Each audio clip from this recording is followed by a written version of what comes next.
नमस्कार दोस्तों, रकांतो story teller में आपका स्वागत है और आप सुन रहे हैं मुंशी प्रेमचंद की लिखी कहानी धर्म संकट। पुरुषों और स्त्रियों में बड़ा अंतर है। तुम लोगों का हृदय शीशे की तरह कठोर होता है और हमारा हृदय नरम व विरह की आंच अर्थात अपनों से जुदाई नहीं सह सकता। शीशा चोट लगते ही टूट जाता है। नरम वस्तुओं में लचक होती है।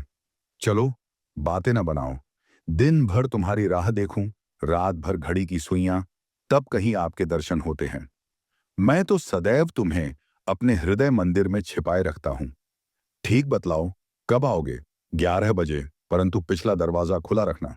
उसे मेरे नयन समझो। अच्छा, तो अब विदा। पंडित कैलाश नाथ लखनऊ के प्रतिष्ठित बैरिस्टरों में से थे। कई सभाओं के मंत्री, कई समितियों के सभापति, समाचार पत्रों में अच्छे अच्छे लेख लिखते, प्लेटफॉर्म पर सारगर्भित व्याख्यान अर्थात अर्थपूर्ण भाषण देते। पहले पहले जब वह यूरोप से लौटे थे तो यह उत्साह अपनी पूरी उमंग पर था, परंतु ज्यो ज्यो बैरिस्टरी चमकने लगी, इस उत्साह में कमी आने लगी। और यह ठीक भी था, क्योंकि अब बेकार न थे जो बेगार करते। हाँ, क्रिकेट का शौक अब ज्यो का त्यों बना था। वह कैसर क्लब के संस्थापक और क्रिकेट के प्रसिद्ध खिलाड़ी थे। यदि मिस्टर कैलाश को क्रिकेट की धुन थी, तो उनकी बहन कामिनी को टेनिस का शौक था। इन्हें नित्य नवीन आमोद प्रमोद की चाह रहती थी। शहर में कहीं नाटक हो, कोई थिएटर आए, कोई सर्कस, कोई बायोस्कोप हो, कामिनी उनमें न सम्मिलित हो, यह असंभव बात थी। मनोविनोद की कोई सामग्री अर्थात मन को प्रसन्न आने वाली सामग्री उसके लिए उतनी ही आवश्यक थी जितना वायु और प्रकाश। मिस्टर कैलाश पश्चिमी सभ्यता के प्रवाह में बहने वाले अपने अन्य सहयोगियों की भांति हिंदू जाति, हिंदू सभ्यता, हिंदी भाषा और हिंदुस्तान के कट्टर विरोधी थे। हिंदू सभ्यता उन्हें दोषपूर्ण दिखाई देती थी। अपने इन विचारों को वे अपने ही तक सीमित न रखते थे, बल्कि बड़ी ही ओजस्विनी अर्थात ऊर्जावान, प्रभावशाली और तेजस्वी भाषा में इन विषयों पर लिखते और बोलते थे। हिंदू सभ्यता के विवेकी भक्त उनके इन विवेक शून्य विचारों पर हंसते थे, परंतु उपहास और विरोध अर्थात मजाक और आलोचना किसी सुधारक के पुरस्कार है। मिस्टर कैलाश उनकी कुछ परवाह न करते थे। वे केवल बातों के बहादुर नहीं थे, कर्मवीर भी पूरे थे। कामिनी की आजादी उनके विचारों का सीधा उदाहरण थी। सौभाग्यवश कामिनी के पति गोपाल नारायण भी इन्हीं विचारों में रंगे हुए थे। वे साल भर से अमेरिका में पढ़ाई कर रहे थे। कामिनी भाई और पति के उपदेशों से पूरा पूरा लाभ उठाने में कमी न करती थी। लखनऊ में अल्फ्रेड थिएटर कंपनी आई हुई थी। शहर में जहां देखिए उसी तमाशे की चर्चा थी। कामनी की रातें बड़े आनंद से कटती थी। रात भर थिएटर देखती, दिन को कुछ सोती और कभी थिएटर के गीत गुनगुनाती। वह सौंदर्य और प्रेम के उस नए अद्भुत संसार में मग्न थी, जहां का दुख और क्लेश भी इस संसार के सुख और आनंद से बढ़कर आनंददायक है। यहां तक कि 3 महीने बीत गए।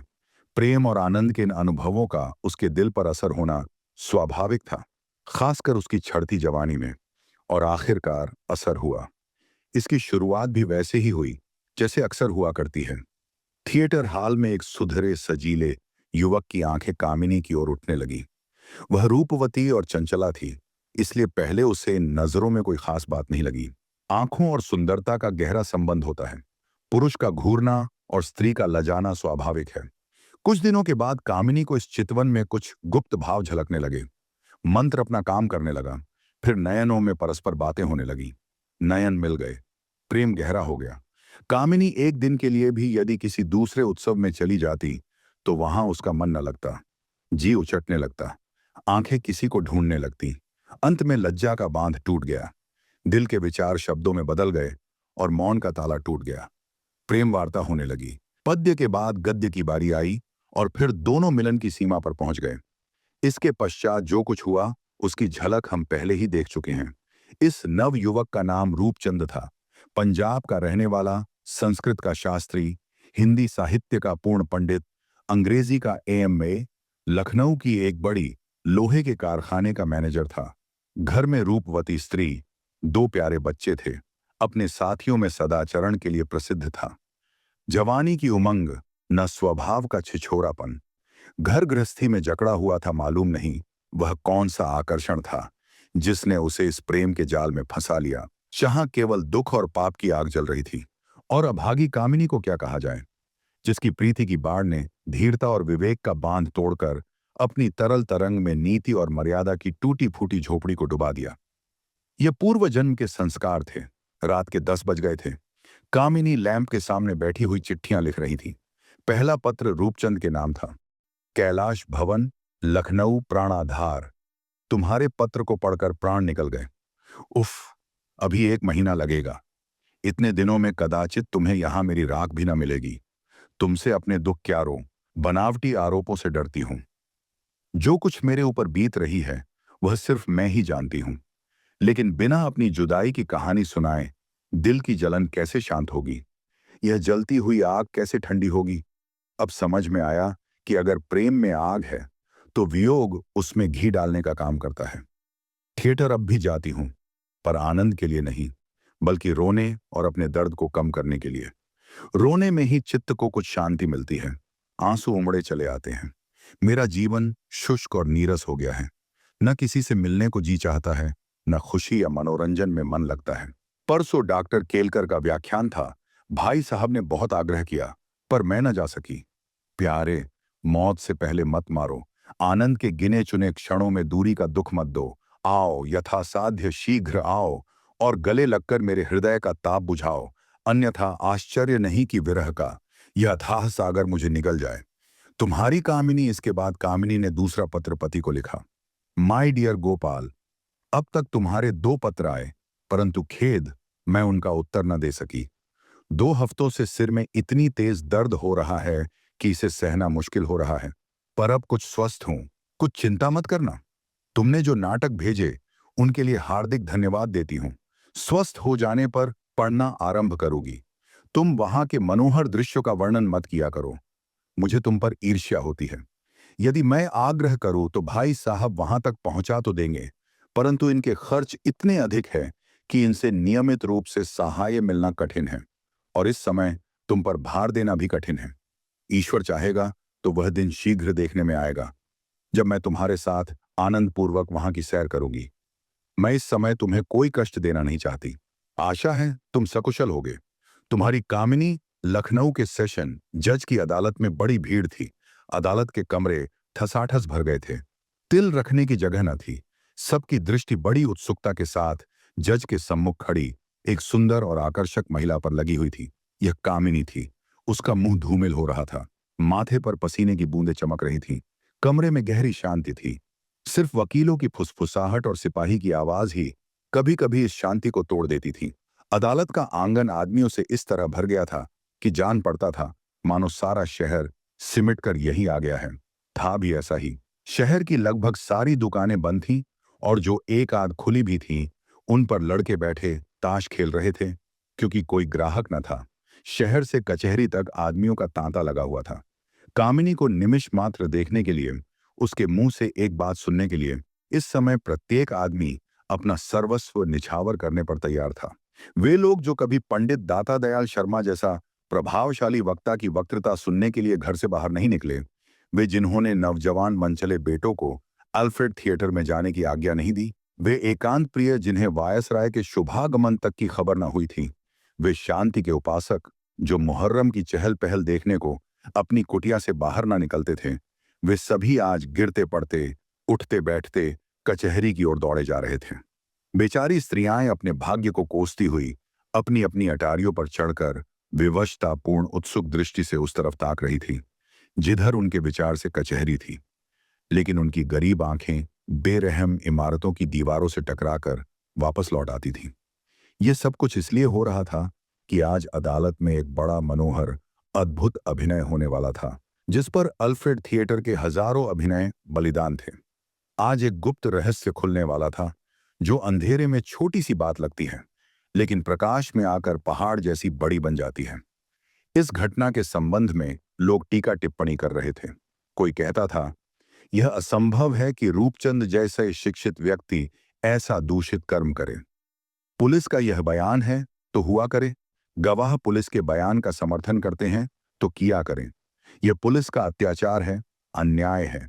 कोई कहता था, भाई सत्य तो यह है कि यह रूप लावण्य, यह खंजन गंजन नयन और यह हृदय हारिणी सुंदर सलोनी छवि जो कुछ न करे वह थोड़ा है। श्रोता इन बातों को बड़े चाव से इस तरह आश्चर्यान्वित हो मुंह बनाकर सुनते थे, मानो देवावाणी हो रही है। सबकी जीभ पर यही चर्चा थी। खूब नमक मिर्च लपेटा जाता था, परंतु इसमें सहानुभूति या संवेदना के लिए जरा भी स्थान न था। पंडित कैलाशनाथ का बयान खत्म हो गया और कामिनी अदालत में पेश हुई। इसका बयान बहुत संक्षिप्त था। मैं अपने कमरे में रात को सो रही थी। कोई 1 बजे के करीब चोर चोर का हल्ला सुनकर मैं चौंक पड़ी और अपनी चारपाई के पास 4 आदमियों को हाथापाई करते देखा। मेरे भाई साहब अपने 2 चौकीदारों के साथ अभियुक्त को पकड़ते थे और वह जान छुड़ाकर भागना चाहता था। मैं शीघ्रता से उठकर बरामदे में निकल आई। इसके बाद मैंने चौकीदारों को अपराधी के साथ पुलिस स्टेशन की ओर आते देखा। रूपचंद ने कामिनी का बयान सुना और गहरी ठंडी सांस ली। उसकी आंखों के सामने से जैसे पर्दा हट गया। कामिनी, तू इतनी कृतघ्न, इतनी अन्यायी, इतनी निर्दयी और दुष्ट हो सकती है? क्या तेरी वह प्रीति, वह जुदाई का दर्द, वह प्रेम के उद्गार, सब कुछ एक छलावा था? तूने कितनी बार कहा है कि दृढ़ता प्रेम मंदिर की पहली सीढ़ी है। तूने कितनी बार नयनों में आंसू भरकर इसी गोद में मुंह छिपाकर मुझसे कहा है कि मैं तुम्हारी हो गई, मेरी लाज अब तुम्हारे हाथ में है। परंतु हाय, आज प्रेम परीक्षा के समय तेरी वह सब बातें खोटी उतरी। आह, तूने दगा दिया और मेरा जीवन मिट्टी में मिला दिया। रूपचंद तो अपने विचारों में डूबा हुआ था। उसके वकील ने कामिनी से जिरह करनी प्रारंभ की।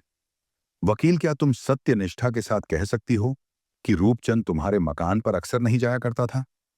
कामिनी, मैंने कभी उसे अपने घर पर नहीं देखा। वकील, क्या तुम शपथ पूर्वक कह सकती हो कि तुम उसके साथ कभी थिएटर देखने नहीं गई? कामिनी, मैंने उसे कभी नहीं देखा। वकील, क्या तुम शपथ लेकर कह सकती हो कि तुमने उसे प्रेम पत्र नहीं लिखे? शिकार के चंगुल में फंसे हुए पक्षी की तरह पत्र का नाम सुनते ही कामिनी के होश हवाश उड़ गए। हाथ पैर फूल गए, मुंह न खुल सका। जज, वकील और 2000 आंखों ने उत्सुकता से उसकी ओर देखा। रूपचंद का मुंह खिल गया। उसके हृदय में आशा का उदय हुआ। जहां फूल था वहां कांटा पैदा हुआ। मन में कहने लगा, उल्टा कामिनी, अपने सुख और अपने कपट, मान प्रतिष्ठा पर मेरे परिवार की हत्या करने वाली कामिनी, तू अब भी मेरे हाथ में है। मैं अब भी तुझे इस एहसान, फरामोशी और धोखे की सजा दे सकता हूं। तेरे पत्र, जिन्हें तूने सत्य हृदय से लिखा या नहीं मालूम नहीं, परंतु जो मेरे हृदय के ताप को शीतल करने के लिए मोहिनी मंत्र थे, वह सब मेरे पास है और वह इसी समय तेरा सब भेद खोल देंगे।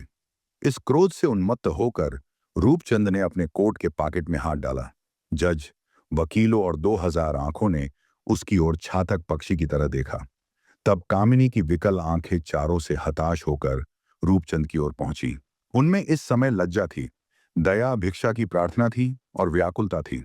मन ही मन कहती थी, मैं स्त्री हूं, अबला हूं, ओछी हूं। तुम पुरुष हो, बलवान हो, साहसी हो। ये तुम्हारे स्वभाव के विपरीत है। मैं कभी तुम्हारी थी और यद्यपि समय मुझे तुमसे अलग किए देता है, किंतु मेरी लाज तुम्हारे हाथ में है। तुम मेरी रक्षा करो। आंखें मिलते ही रूपचंद उसके मन की बात ताड़ गए। उनके नेत्रों ने उत्तर दिया, यदि तुम्हारी लाज मेरे हाथों में है तो उस पर कोई आंच नहीं आने पाएगी। तुम्हारी लाज पर मेरा सर्वस्व निछावर है। अभियुक्त के वकील ने कामिनी से पुनः वही प्रश्न किया, क्या तुम शपथ पूर्वक कह सकती हो कि तुमने रूपचंद को प्रेम पत्र नहीं लिखे? कामिनी ने कातर स्वर में उत्तर दिया, मैं शपथ पूर्वक कहती हूं कि मैंने उसे कभी कोई पत्र नहीं लिखा और अदालत से अपील करती हूं कि वह मुझे इन घृणास्पद अश्लील आक्रमणों से बचाए। अभियोग की कार्यवाही समाप्त हो गई। अब अपराधी के लिए बयान की बारी आई। उसकी सफाई के कोई गवाह न थे, लेकिन वकीलों, जज और बेचैन जनता को पूरा यकीन था कि अभियुक्त का बयान पुलिस के झूठे महल को पल भर में तोड़ देगा। रूपचंद अदालत के सम्मुख आया। उसके मुखारविंद पर आत्मबल का तेज झलक रहा था और नेत्रों से साहस और शांति। दर्शक मंडली उतावली होकर अदालत के कमरे में घुस पड़ी। रूपचंद इस समय का चांद था या देवलोक का दूत। हजारों आंखें उसकी ओर टिकी हुई थीं, किंतु हृदय को कितना कौतूहल हुआ जब रूपचंद ने अत्यंत शांत चित्त से अपना अपराध स्वीकार कर लिया। लोग एक दूसरे का मुंह ताकने लगे।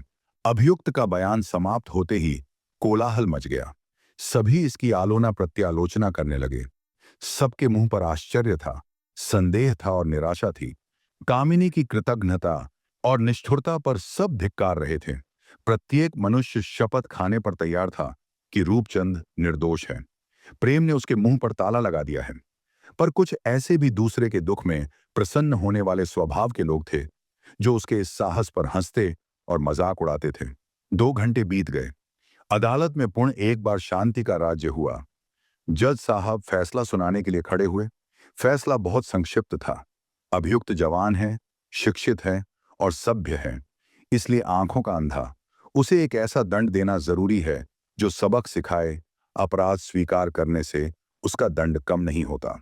अपराध स्वीकार करने से उसका दंड कम नहीं होता।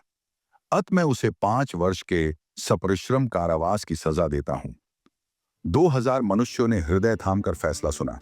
मालूम होता था कि कलेजे में भाले चुभ गए हैं। सभी का मुंह निराशाजनक क्रोध से लाल हो रहा था। यह अन्याय है, कठोरता है और बेरहमी है। परंतु रूपचंद के मुंह पर शांति विराज रही थी। उम्मीद है यह कहानी आपको प्रेरित करने और भावनाओं को छूने में सफल रही होगी। हम फिर मिलेंगे एक नई रोचक और मनोरंजक कहानी के साथ। हमारे साथ कहानी की इस यात्रा में शामिल होने के लिए आपका दिल से धन्यवाद।